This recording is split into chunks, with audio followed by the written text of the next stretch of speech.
Hello and welcome to Humble Happenings. My name's Ash and my vlog is really about me living in Japan as a Christian, as a whole Bible believer really, and learning all types of things about, womanhood as I've learned to be a biblical woman. Now, I want to share you guys a story. I just got back from a massage. My husband is so loving. He really tries to make sure that he takes time to, or he wants me to take time, shall I say, to get massages and nails done, hair done, like whatever I want done. Like he even buys like clothes for me. He will go and buy outfits for me, and he just really wants to say like he appreciates me. Now, I finally started to accept these gifts. About 20 years ago, I was not that way. If he opened the door for me, I would get mad. I was very much a feminist. Not like the feminist we see today, but probably more like a 1970s, 80s feminist. And I even remember when I was younger and I was like, I will never have a man tell me what to do. I will never let a man be over me. And that, even when I got married, that really kind of stayed with me. And so I want to share like a couple of stories, I guess. So I do not like to be touched, especially like in my back and from my back. Like I love on my family. I hug, my children, my kids have never not known hugs and like all of that stuff. But for somebody else to touch me on my back, especially, like even my husband, I'd be like, stop touching me. Now, my husband has been getting massages for so many years, and it's really quite, like, I always thought it was really weird. I was like, why are you letting people touch you? Like, that's weird, all right? I don't think I would enjoy a massage. And about 8 years ago, I was like, you know what? I found like this coupon. It was from Groupon. And I was like, you know what would be really cool is if I surprised him for I think it was our anniversary. Maybe for our birthday. I can't remember, but it was a group thing. I'm going to surprise him with massages. I'm going to go get one. And let's get coffee enemas too. Yes, coffee enema. So we're like, go to this place and we go get our massage, right? So it starts off with a massage. Now, this is my very first massage I've ever had. All right, so this lady is very, very heavy set, and which was fine. I don't care. But what was the issue was like, I don't think her clothes fit very well, or maybe, I don't know what was going on, but her under roll, you know what I'm saying, it was like sticking out, which is fine. Then what became not fine was that the table height was perfect to her belly roll area. And so as she was like massaging me, her belly roll was rubbing on me. And I was so not okay with that, okay? So I'm already uncomfortable because I'm getting a massage. And I was like wearing, I think I was wearing a bikini or like a sports bra. I was not comfortable taking clothes off, all right? So that's going on and I'm so uncomfortable. But what makes it worse is this experience, is that this lady, who I do believe had all good intentions, she was like trying to talk to me about emotions. And she was like, what kind of trauma have you had? And I was like, okay, I am not comfortable, right? Like, first of all, you're touching me and now you're trying to talk to me. Like, and she's just doing my back. Cause I was like, I don't want you touching me, like, too many places. I think she did my arms and my back and maybe my legs. And, she was like talking about emotions and what kind of trauma have you had? She was like, I'm kind of like a massage therapist. As a massage therapist, I'm kind of like a counselor. And I am like so freaked out. I'm like, this is so weird. I don't want to talk. Like, I thought massages were like quiet, like you just relax, and this woman wants to talk to me about trauma. Like, yes, I have trauma. Yes, that's part of the reason why I don't want people touching me. But I'm not explaining this why I'm half naked. Like, what? Okay. Then, throughout this process, she's also trying to sell me her essential oils. Now, listen, I'm an essential oil girly. I've been using them now. My daughter was about 1 year. Well, no, my daughter was about a couple months old when I started getting into them. So, at this point in time, I had been using them for like, I don't know, 12 years or something. And I was like, yeah, I use them. I've taken lots of classes. I'm good.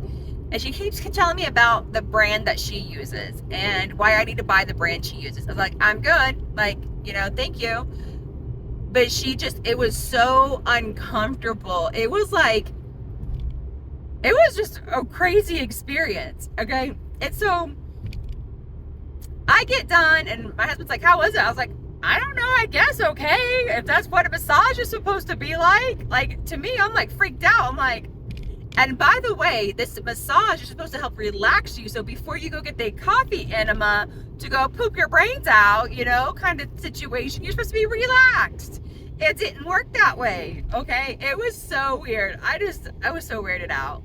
So my husband had it done and he was like, that was the worst experience I've ever had. He's like, that is not a massage. Like, that is not a typical massage. Like, I was like, all right, well, that's cool, but I'm done. Like, I'm not doing this again. We're about a year and a half later, when we lived in Huntsville, a new, like, salt room opened up. And it's really cool. If you've never been to a salt room, it's, like, basically a room of salt. And so they had a package, since they had just opened up, where you get a package, you go sit in the salt room, and you get a couples massage. Now, this one was a little bit different because you guys are going to be together. So like husband and wife were like together, like sitting in the same room, and two different massage therapists. And so, mind you, that was my first experience with the massage, and now this is going to be my second. And I'm like, I don't even know what to expect. Like, this is so weird. I don't even know if I'm going, like, what am I doing? What am I doing? Who am I going to get? I don't want to talk about trauma stuff. But my husband was like, babe, if at any point in time you get uncomfortable, you let me know and I will shut it down.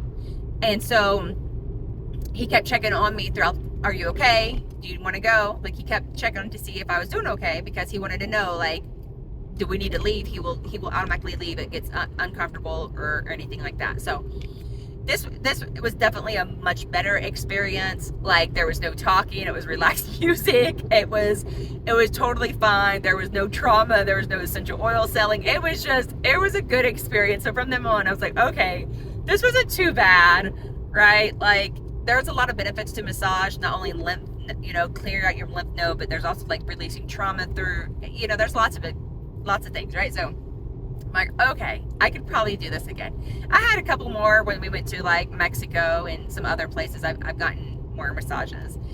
And so I tell you guys that because I think it's a hilarious story, because now, like, my husband I really am so thankful. A couple of years ago, his gifts always seemed like, to me, it was like a payoff. Almost like, I'm going to get you this gift and I'm paying you off to be my wife. And it was a really messed up, corrupted view of what he was trying to do. Like, he was like, as my husband, as my provider, as someone who he loves, he wanted to give me gifts. That is what he wanted to do. He was like, I love you. I want to provide for you. I want you to take time, and I want you to take care of your body. You work so hard around the house. I want you to take care of your body. And so I want you to take time to go take care of you. I want you to do self-care. Like, I mean, there's been times where I would reject things like hair, nails, massages, and he would go run me bath. Like, and I'm talking about like an amazing bath, lots of hot water, bubbles, flowers, hot tea, like the whole shebang. Like, he is so gracious with that. Like, he's so loving with that. But in my feminist mindset, even as a Christian, even being married for like 15 years, I really had no idea what biblical roles were and what that looked like. I would say, yeah, he's my husband and he's my head, but I actually didn't know what that meant, and I didn't allow him. I always felt like I was in competition with him. Like, there's some weird competition, and it was really, really odd and weird. And so, anyways, as I have learned, that is not it. So give me a minute, guys. I'm gonna get back to the story, but I have to go through the toll road really quickly.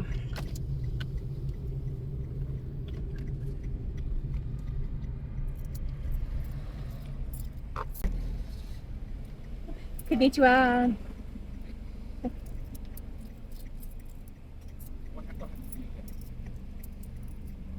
Arigatou gozaimasu. Hi, arigatou. Okay, so where was I? Okay, so in my feminist mindset, every time he would do something for me, it was almost like I rejected it.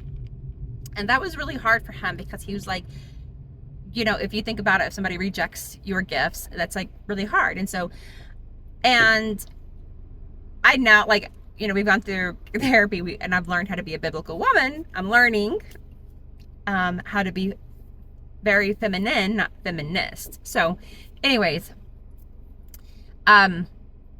so, you know, he likes to give me gifts, and I always felt like I was in competition. I always felt like I had to be the leader, because I guess I didn't trust him, and I didn't respect him enough. Even though I would say I did, and I thought at that point in time I really did, I really didn't even know what that looked like. I didn't know what healthy stuff looked like. I didn't know what communication looked like. I didn't know how to express my needs or my wants or my desires. I didn't know how to process trauma. I did not. There's like so many things that I just did not know, and he didn't know either. And so when the Father like told me to cover my head, and if you guys ever seen my story about how that happened, but then you can go back and listen to that. But he called me to cover my head and to dress only in skirts and in dresses, I really didn't know what that was going to lead to. I thought maybe it was, I don't know, like, you know, I don't know why. I don't really know why. I just thought, okay, and it does make sense from a perspective of modesty. It makes like, I could give you lots of reasons to why, but I also believe that some people are just, you know, I don't believe that it's a sin to not cover your head. I think it could definitely differ upon the person. I don't cover because a man has told me. I cover because the Father told me, his Holy Spirit told me to cover my head. And over the years, as I have learned, and my husband has learned, it's really interesting, because as he has put in that leadership role, I have felt it's okay to uncover my head more. And so that is why I now started to uncover my head. This is something I've been praying on. The Father actually revealed to my husband why I head cover.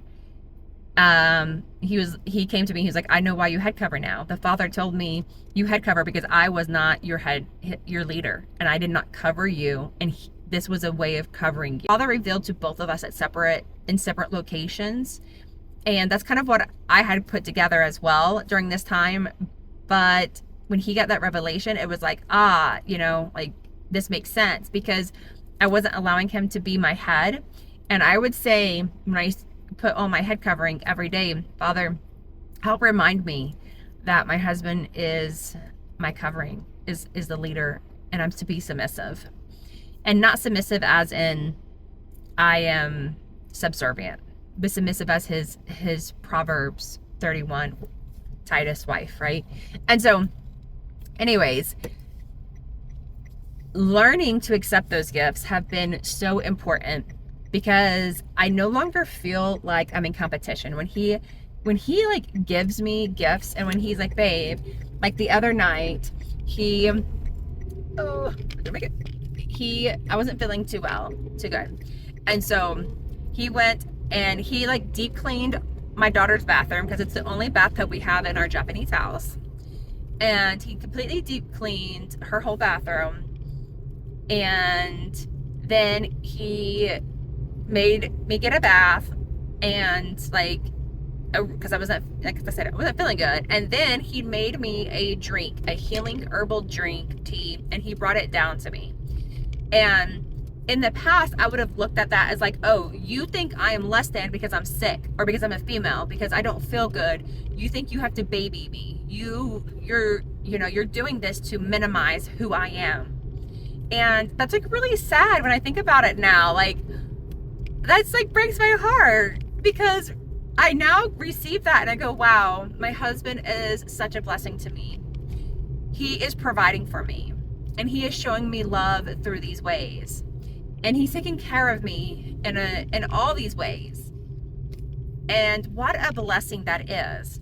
And so going from a feminist to walking in feminism, biblical mindset of what that looks like, it is definitely learning, humbling. It's learning to really find where I'm short and where I have lack.